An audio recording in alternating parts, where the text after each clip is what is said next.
Right, I'm going to teach you more in this one video about backtesting than you've ever learned in your entire trading career. I'm going to keep it very simple, and I'm not just going to teach you about the simple logging your trades in, outcome of the trade, setup type, pair, entry day, exit day, all of that. Very important, but people miss out, and I'm talking 99% of people, that's not an exaggerated figure, will miss out the most important, most fundamental parts of trading. Now, what is that?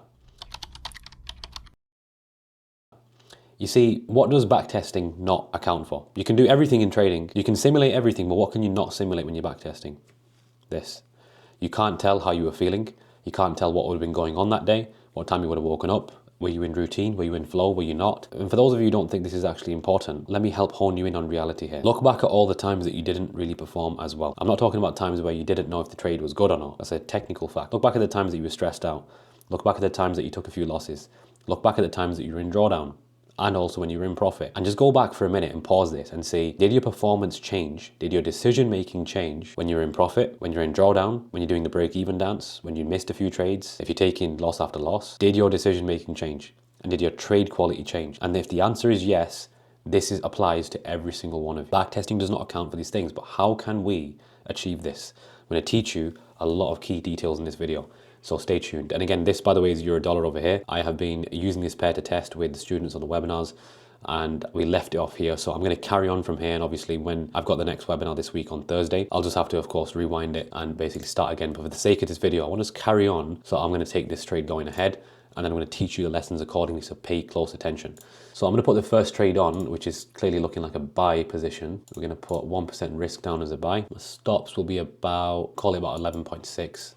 Now, I don't set take profits, and I'm talking most of the time here. Sometimes I might if I'm playing a short intraday range, but for something like this, which clearly shows it has potential, let me just remove all these. I'm looking at minimum these highs over here, which is presenting me with about 5.7, and then anything above that if this carries on to break up, because this larger consolidative range, it looks like it's built up quite a lot of volume, and it's also retested the back end of this. Again, I'm being very well aware this is not a technical lesson video. I'm just walking you through my thinking process and my thought process before I take a trade, obviously, and then the lessons are going to come in accordingly, so pay attention for these lessons as I bring them in. So yeah, we retested the back end of this. I like that. We've got a large structure there, so that's showing a lot of volume. Now, the only thing about this trade that I do not like, again, I'm in profit, so I'm in a position to afford this extra risk on this trade, is that this is all exhaustive, and this structure hasn't completed. A completion would look like 3 particular touches here. We haven't got that. So this can very easily tag me in, tag me out, complete that, and then go.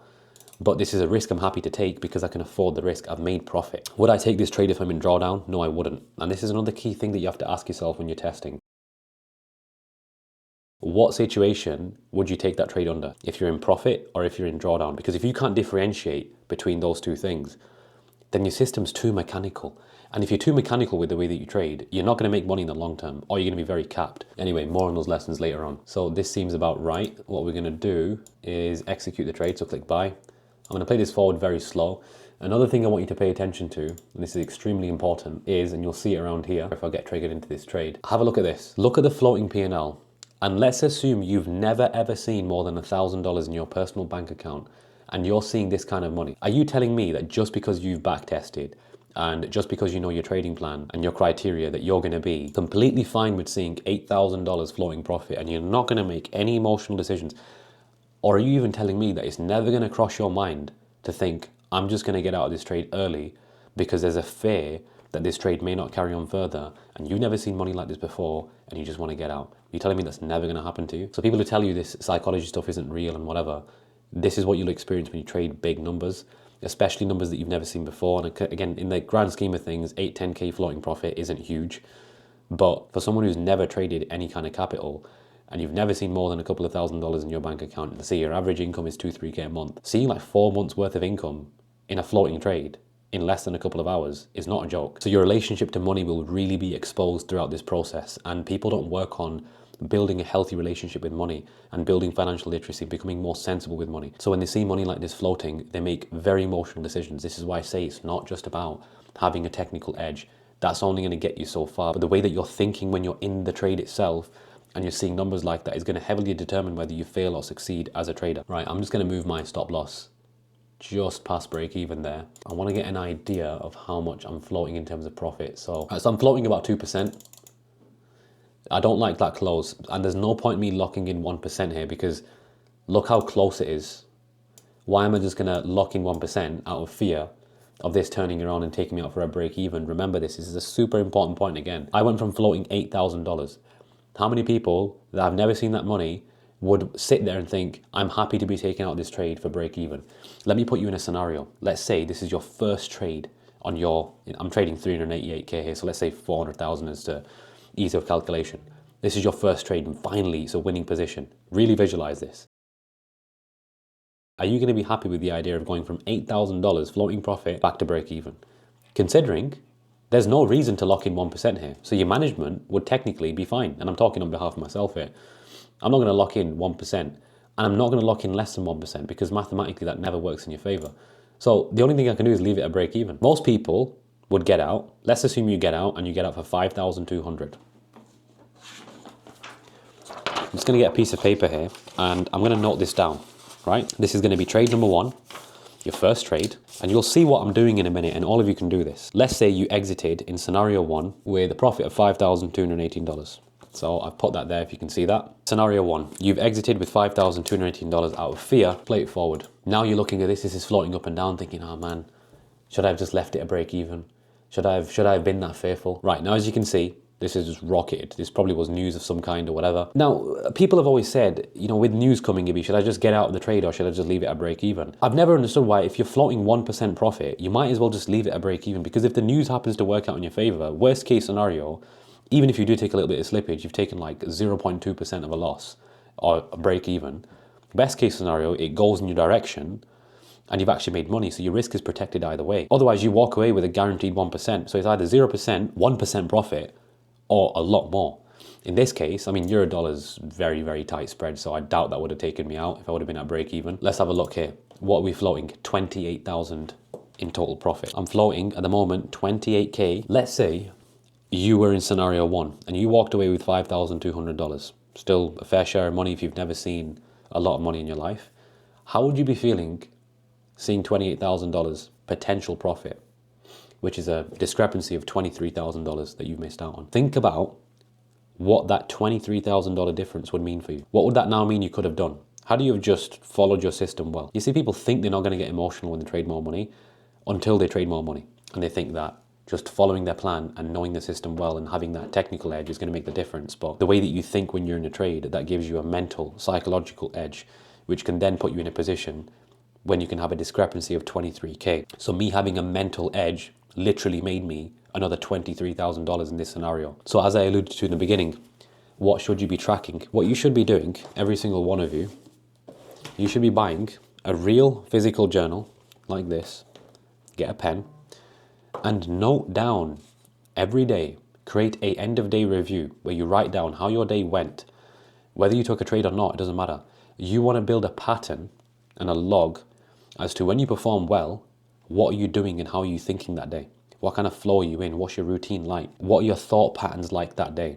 The days that you're not doing well, the days that you're in drawdown or that you're doing the break-even cycle or when you've made profit, what changes between those phases in terms of your thinking? Because if you can get familiarized with how you're thinking in those 3 different stages or 4 different stages, you can fix problems a lot quicker. If I know how I'm thinking when I tend to be losing more and I'm losing more trades and I'm making poorer decisions, I can root back where those decisions come from and what kind of thinking actually causes that. See, people don't think about that when they're backtesting. They just see trades and they log trades in, but they don't actually match it with reality. Anyway, at this point, because we've broken the highs, I'm going to lock in profit a little bit more aggressively, just beneath them. So I will lock in around there. And my next area value is up here. That's where the volume originated from in that particular area. So I just want to see how this responds. Let's speed it up a little bit, actually. I want to see how this candle closes. That closed very, very strong. So I'm going to lock in about 7.5.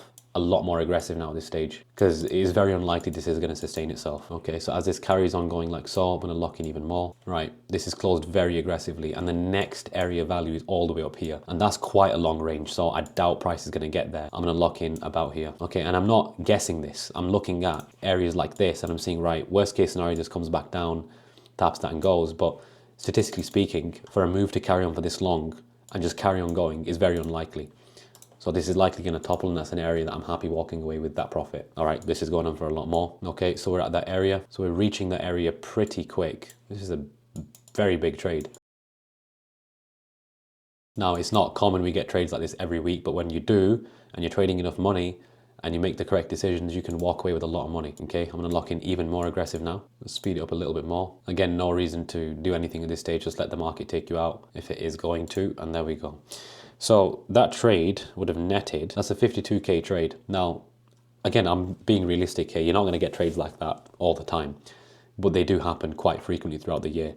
So scenario one, you walked away with $5,200. In this case, you walked away with $52,000. That's almost literally 10 times more money that you could have made by simply just sticking by your rules and leaving the trade at break even and not just walking away because, oh my God, it's 8K, 5K, whatever the number is, and I just want to walk away with this money. Remember, it's very easy to sit here and say, just follow your rules and do all this and that. But how many of you know that, yet you still can't follow your rules, and you know realistically in that scenario you would have just closed the trade and walked away with the profit because you thought, well, there's no point in me holding this trade. I've never seen this money before, so I might as well just walk away and get out of this trade. But that has no real sense behind it. You can get very emotional when you've never seen numbers like that and your relationship with money is very poor. And that can sometimes be the difference between 52K profit and $5,200 worth of profit. That's a lot. That's a big difference. And just thinking correctly can change your trading that much. Right, I'm gonna do one more trade. I don't wanna make this video too long. And by now you should have seen the tips that I've given that you can incorporate into your own trading, what you should be measuring, what you should be thinking about on a day-to-day basis, your end-of-day review, what you need to be tracking in a journal, in a physical journal. Write down, not a day diary, but a daily log. You wanna find patterns in the way that you think when you're doing well, break even, drawdown, profit, etc. What I'm going to do, I'm just going to take this off. I'm going to lock that, hide it, take that off and see, right, what are we looking at right now? So we're just at a minor area of value. It's nothing major. The real major one is over here. Does this form further continuation? So I've walked away with this profit on this trade. Technically, I can take that trade. I'm not really a fan of it, to be honest, because we've got this little wick, this little gap that we can fill. So I'm just going to stay out of it. But was there any other entry? I can see a little one in there. Ah, it's not the best. There is technically this on the break of that, but not a fan in terms of how it's positioned, so I'll stay out. Excuse my voice as well, by the way, guys. I've just been a little bit ill over the past couple of days. Right, so we're looking at sells. Let's have a look at how this changes. That was a bit too quick. Let's go back there. What time of day is this? This is throughout the night. I never ever take a trade in euro dollar at this time of the night, and I'm sure many of you who trade euro dollar as well very rarely take a trade on EU at this time. This is about midnight UK time. This is well out of session for this pair. It doesn't make sense to trade it. It's going towards the London session, but then it broke out of structure, so there's no point. Then it didn't develop into anything at that stage. Now, there is technically this trade, and it is part of our system to take a trade like that. I can play that on the H4. Let me just check if there's anywhere else I can protect my stops. Right, I'm better off protecting these above structure. Call it about 17. So order, sell, advanced, and do 1% risk. We obviously want to set it around there. And stop loss I can readjust to about here. Take profit, again I don't set take profit, so we'll look to about here. Let's put the sell in, see if this triggers us in or not. I'll slow it down a little bit. Right, that's triggered us in. No reason to move to break even. Right, that's a loss. Okay, so that's a simple trade, we'll lock that. So this has shown me no response from this highs. So if price comes back in again, and it forms equal highs over here and drops again, the likelihood of that trade playing out is very unlikely, because if it sold off the first time and it's failed, why would it do it again? What it would need to do is these highs here, it would need to break the highs, find volume up here somewhere, and then sell accordingly. So what I'm going to do, I'm just going to take that off because I know where I'm positioned on the higher time frame. I'm going to have a look at this and see, do we get anything? Nope. Right, it's broken the highs, it's come back in. It's not formed anything. Nothing worth taking in according to my plan. It's also reacted to these lows over here that you can see. So what does this do? Nothing at all. It's not formed any trade worth taking in this entire run. Now, imagine you're trading and you're not taking any trades for this entire period of time. This is another lesson for you. And you're only trading EU because you believe that trading more pairs is stressful, which by the way is a symptom of a broken watchlist filtration method and also a broken system. I can do a separate video on that. What if there's another trade on Euro Yen, Aussie Dollar? As you guys know, I trade multiple instruments and I have no stress in my trading whatsoever because the way I'm managing my instruments, I'm filtering through a bigger watch list, creating a smaller watch list, and also looking at only 1 or 2 pairs for that day. So I'm not actually trading 10, 15 pairs, 20 pairs at once because that's just ridiculous. But I'm managing and filtering through that. Again, a separate video. How many opportunities will you miss out on? Will you just be able to happily sit on your hands and just wait? This is why people love lower time frame trading, because they get so bored in cycles where there may be no trades on this particular instrument, in this case euro dollar, but they just can't be patient because all they know is trading and all they've got is trading and their only hope is trading, which is not a good position to be in. And then before you know it, they've forced loads of trades and lost loads of money and they've blown another account again and now they're in debt. This is the reality of traders. Now, am I going to take a trade down here? Not necessarily. It is beneath that low. I can afford to take it, but again, I'm only going to be showing trades that are mine. Actual cup of tea. Right, it's invalidated that, so there's no trade. And this is reacted over here, as you can see, all of this from basically nothing. You can say, oh, it's retested the back end of that, but really and truly, it's not retested a swing low of any kind here, so I'm not going to be taking longs from there. And if I just revisit the daily, where am I positioned? It's always good to have a look at the higher time frame, see where you're sat. So what we've had from the left over here, you've had this high, prices reacted, failed, broke out, got volume, probably from this structure here above top. It's reacted, tried to continue lower, but it couldn't do it.